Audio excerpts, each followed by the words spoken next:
सिनायदोंना आंसो गोबावसिमोन ना लोगो मोनैया दिनैसो लोगो मोनलायबाय आं माने बे माबानाव थांगासिनो दं लाहारि माने तो ससि लाहारि आंनि स्टुडिअ'आव थांगासिनो दं माने नै आंहा 19 तारिखाव मोनसे फिल्म रिलिज होगोन आङो फिल्मनि मुङानो जाहैबाय लाफा दुगा माने बिराद कमेडि फिल्म मिथिबायना आंनो लिरदों स्क्रिप्टआ ओमफ्राय डाइरेक्सन आंनो होदों होनायालाय केमेरामेना बै पिटारसन ओमफ्राय संगित सानैमोनलै ओमफ्राय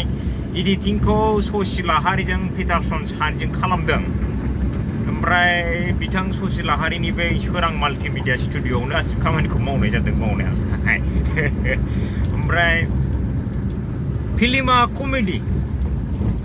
माने बै नोंथांमोनाथ'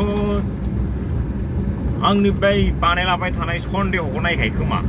बाहाय सन्देहआव जाय बिथांमोना दं बे लाफा दुगायाव बिथांमोनानो दङ ओमफ्राय माखासे गोबां दंदेरो फुल फिल्म थ' नायनांगोन आरो नोंथांमोन नायाबालाय सोरथो नायबावो नङा होमबा नायनानै मोजां गाज्रि एसे कमेन्ट्स हरदो जादों जायाखै नोंथांमोननि कमेन्ट्सआवनो आंहाबो गोजोननाय मोनदों थेला बोनानै बिदि बाइक बायनो हायो थांगाब्रा थाबनो नोंसोर खिथानो बिसोरो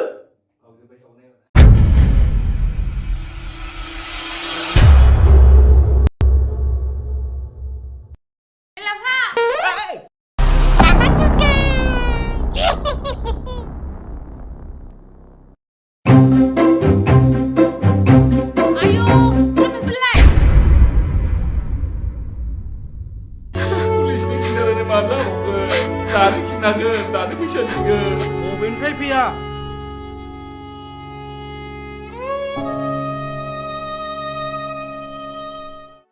ओइ जारमोन नैबे आंना लोगोआ दहाय जौ लोंनायाव दखानदारजों थिगसे बुजादों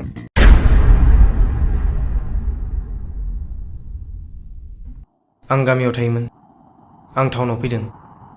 थाखा फैसानि थाखाय आं दा बिजनेस मावो माबायदि बिजनेस